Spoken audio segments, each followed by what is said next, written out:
In the city of Bradford in England, everything was normal until women started disappearing in a strange way.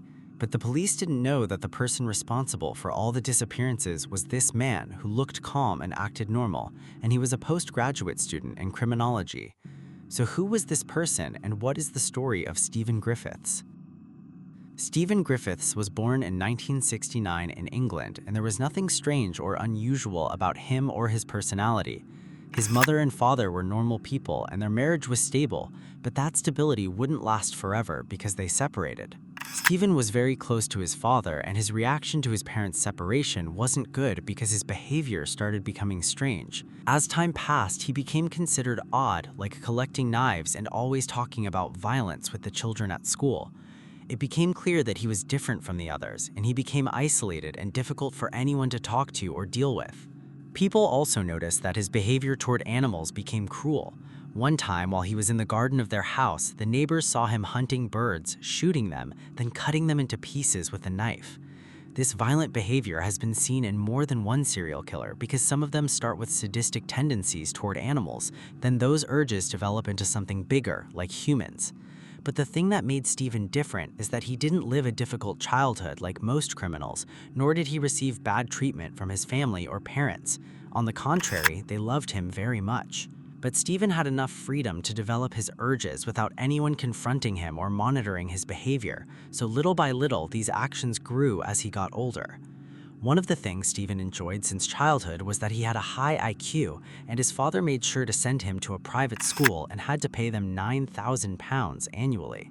In 1986, when he was 16 years old, Stephen decided to leave school, and not long after that decision, he ran into the law, and his problems with the police started repeating while he was still considered very young.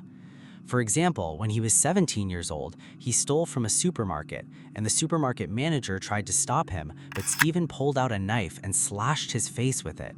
The wound was so deep that the victim needed 19 stitches. After this incident, Stephen was arrested and spent a full year in prison. When he turned 19 years old, he was released, and it seemed clear that prison had made Stephen rethink his life and start a new beginning free from crime and problems. And indeed, the first thing he did was decide to study psychology at the University of Bradford. This was a great step, but it didn't last. During his studies, he got into trouble again because in 1989, the police arrested him for possessing an offensive weapon, which was an air pistol, but he wasn't imprisoned and was instead sentenced to 100 hours of community service. After what happened, Stephen felt humiliated, especially because some female students at the university mocked him, which made him angry and go after them. There were 4 girls, and he started threatening them with a knife. He even held the knife to one of their necks and shouted at her, saying, "What were you thinking when you were laughing at me?" Although Stephen didn't physically harm them, threatening them in this way was considered a serious crime and a dangerous development in his personality. And because he already had a criminal record with the police and had been arrested more than once, this time he was sentenced to 2 years in prison. While he was in prison, he spent 8 weeks in a psychiatric hospital so they could evaluate his condition. What they discovered was that he was genuinely mentally disturbed, psychopathic, and even sadistic.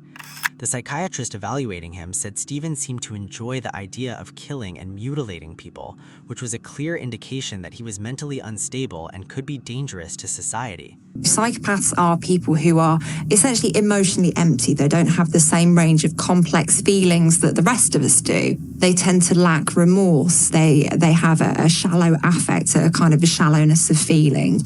They are prone to boredom. There's a need for kind of stimulation all the time. They can't feel real empathy for other people, so there's an inability to put themselves in someone else's shoes. So it's that kind of coldness and that kind of detachment from feelings and from empathy, really. After some time in the hospital, Stephen was transferred to a prison called Leeds, and there he openly spoke with the inmates and admitted that he constantly had fantasies and thoughts about murder, and he was certain that he would kill many people before he turned 40. After being released from prison, he continued studying psychology, and despite all the trouble he caused and all the criminal thoughts he had, he graduated from university at the age of 23 in 1993. After graduating, he had a number of acquaintances and friends around him, and some of his female friends were attracted to him because on the outside, Stephen appeared educated and intelligent since he had just graduated from university, but in reality, they didn't know about his past or what he had done during his teenage years. Although he wasn't very social, he entered relationships with several women, but because of his violent nature and strange personality, all of his relationships ended in failure. In 1998, Stephen was in a relationship with a woman named Zita Bender. Zita said that the first time she met Stephen was at a bar, and she noticed that he had long hair and was wearing a black leather jacket. She said he gave her a picture of himself, and she also said he talked about himself a lot and had a kind and gentle personality. Even after they left the bar, he was holding her hand, so there was nothing at the beginning of their relationship that suggested that there was something wrong with Stephen. But everything changed after 2 years of their relationship, because Zita discovered that he lied to her about many things. The first was that he lied about living with his parents, when in reality he lived alone in an apartment. I'm just going to nip to my flat for something. And I was like, what do you mean you're going to nip to your flat for something? You live with your mum and dad. It was like he'd got himself in the corner. And he went, oh yeah, I've got a flat. And I'm like, oh, well, let's go see it. So he's like, all right. So we finished his drinks. And then it was just literally around the corner in like this big complex. I mean, why would you say, oh, I live with my parents when you've got a flat? After she went with him to the apartment and sat on the couch, the hidden side of Stephen began to appear, because she noticed that his apartment was filled with weapons like knives and swords, and even bows and arrows. In addition, there were a huge number of books related to serial killers like Jock the Ripper and other criminals.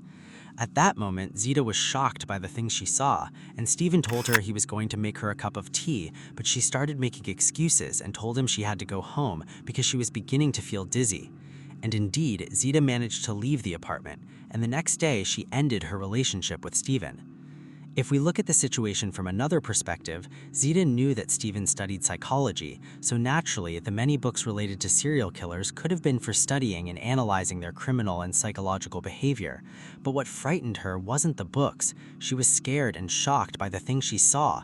For example, why did he own a real sword and knives that clearly weren't for cooking? And besides that, why had he lied to her for the past 2 years? So Zita's reaction in ending the relationship so quickly was justified at the time, because she escaped the danger of a person who could harm her if given the chance.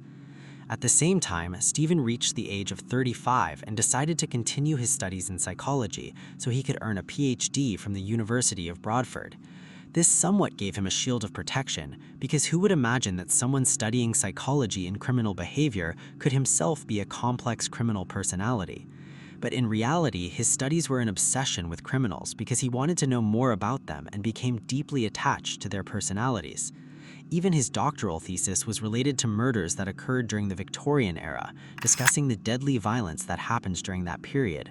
At the same time, his apartment contained hundreds of books and magazines related to murder and torture, so he was effectively feeding himself with these ideas and training himself in case he got the chance to apply them. He lived alone in a converted stone mill in the heart of Bradford's red light district, and he was nicknamed the Reptile or Binfold. Those who shared the apartment building with him considered him friendly but eccentric. On June 22, 2009, a 43-year-old woman in Bradford named Susan Rushworth was reported missing. She had 3 children. She was an ordinary woman, but she was forced to work on the streets as a prostitute to earn money, which led to her separation from her husband. Then she met people from the same environment where she worked and became involved in addiction and drug abuse. She tried more than once to quit and seek treatment, but without success. Then one day, in June of 2009, she was supposed to meet one of her friends, and after that, she completely vanished. The police searched the streets and reviewed surveillance cameras, but without success. Months passed and Susan was still missing. On April 26, 2010, a similar report to Susan's was filed, this time regarding the disappearance of a 31-year-old woman named Shelley Armitage. She had a normal life, a family, friends, and even a boyfriend, and she dreamed of becoming a model. But like what happened with Susan, Shelley became addicted to drugs, and to get money for drugs, she was forced to sell herself at night. The last time she was seen was when she left a restaurant with one of her friends. After that, each of them went their separate ways to return home, but Shelley disappeared without a trace. Meanwhile, on social media, Griffiths developed an eccentric persona, portraying himself as Ven Paria and misanthropic bringer of hate to the heavens. In one photo, he appeared shirtless and quoted Ezekiel 25:17, "The path of the righteous man is beset on all sides." This quote became infamous after being used in a bloody scene in Pulp Fiction by Quentin Tarantino. Griffiths declared on MySpace, "Humanity is not merely a biological condition, it is also a mental condition. On that basis, I am at best a counterfeit being, and at worst a demon."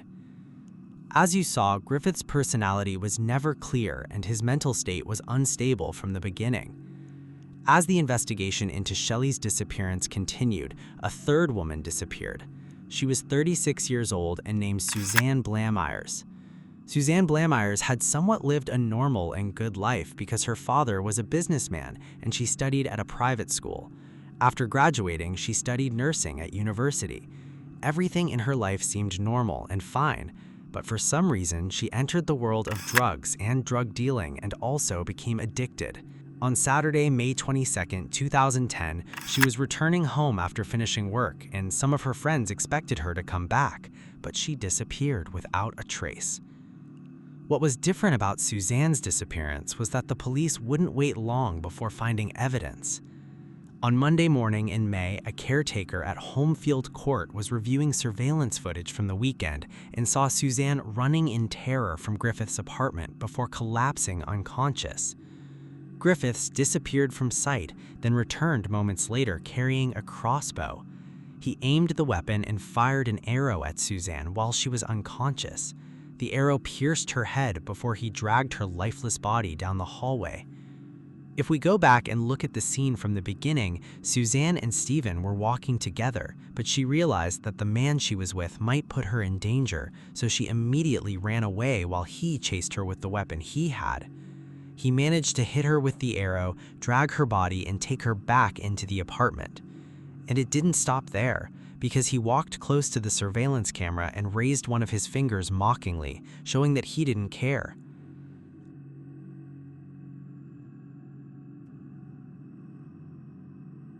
On May 24, 2010, after the police saw this footage, they immediately went to the apartment building where he lived. They believed Stephen would resist, but in reality, it was the opposite. Stephen surrendered calmly, but he said something strange. He claimed his name was Osama bin Laden. In the end, he was arrested and taken to the police station at the age of 40. But why did Stephen commit this crime openly in front of surveillance cameras in the first place? The only explanation was that he wanted the police to catch him, and what confirmed this was that he surrendered calmly, even though he had many weapons in his apartment and could have resisted. The motive behind this behavior may have been fame, or he wanted to become the terrifying criminal who feared nothing, or maybe he wanted people to talk about him and make edits of him like Richard Ramirez or Charles Manson. If he hadn't been noticed on surveillance cameras, he might have continued committing murders, especially against sex workers, because it was easy for him to lure them and build up a list of victims. The police brought in a forensic team to search his apartment and secured the area while looking for Suzanne's body. On the other hand, investigators were interrogating Stephen, and he began confessing to killing Suzanne Blamires, but refused to tell them where the body was or what he had done with it.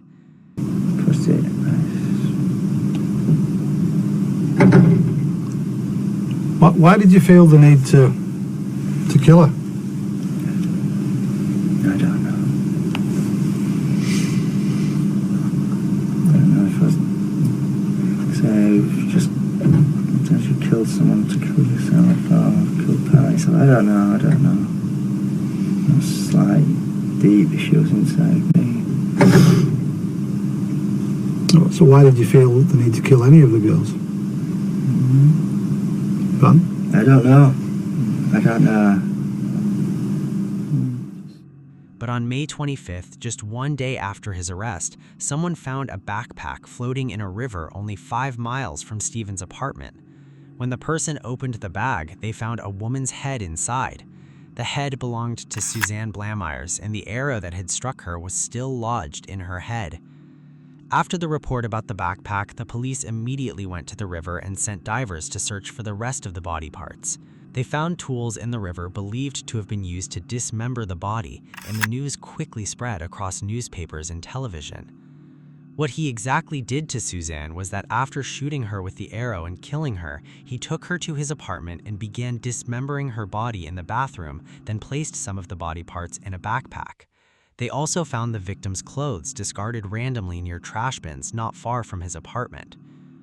As for the surveillance footage, that wasn't the only recording. There was another recording showing Stephen carrying the backpack while heading to the train station before eventually going to the river. As the interrogation sessions with Stephen continued, suddenly and without anyone asking him, he started naming the other missing victims, Susan Rushworth and Shelley, and confessed that he had killed all 3 missing women. What many people may not know is that despite Stephen's obsession with serial killers, there was one killer in particular whom he considered his role model. It was a killer from the 1970s named Peter Sutcliffe, also from Britain, who targeted women and killed 13 of them using a hammer. Stephen wanted to become a new version of him, but in a bloodier way, and this was the reason his doctoral research focused on crimes occurring in Bradford. On May 27, 2010, Stephen was charged with the murders of Suzanne Blamires, Shelley, and Susan Rushworth. Of course, Stephen claimed to investigators that he had killed more people, but they didn't believe him. At the same time, divers found 81 small body parts, but not all of them belonged to Suzanne, because some of them belonged to Shelley. As for Stephen, he had somewhat achieved what he wanted, and people everywhere were talking about him in newspapers and on the news. Even his ex-girlfriend, Zito, was shocked when she saw the reports. Although the police found the remains of 2 victims, Susan Rushworth's body was still missing, and she was the only victim whose location Stephen refused to reveal. His goal behind this behavior was to play games with the police and exhaust them with searching and investigating. But as days passed, they found traces of blood in his apartment bathroom, and after analyzing the blood, they discovered it belonged to Susan. They believe he killed her using a hammer, which was the same weapon always used by Peter Sutcliffe, Stephen's role model. On May 28, 2010, Stephen went to court and the victims' families were present. When the court clerk asked him for his name, everyone expected him to answer normally, but Stephen described himself as a cannibal, shocking everyone in the courtroom, the police, the victims' families, and the journalists. At that moment, Stephen was impressed with himself and what he had said, and after the silence in the courtroom, one of the victim's relatives started crying. This showed one thing clearly, the narcissism and arrogance that were very obvious parts of his personality. And because of this statement, he received enormous media attention. But what people truly wanted to know was, did Stephen really eat the flesh of his victims, or were these just claims to attract attention? But if we go back to his apartment, it becomes clear that he was telling the truth, especially because he cut the bodies into extremely small pieces and even photographed them. On October 15, 2010, as someone clearly obsessed with fame, he felt the need to document everything he did, photographing the body parts he cut or the victims he killed. And that's exactly what happened, because they found pictures of Shelley in the bathtub and bathroom. As for the courtroom, during the final hearing, Stephen pled guilty to murdering 3 victims, and on December 21, 2010, he was sentenced to life imprisonment.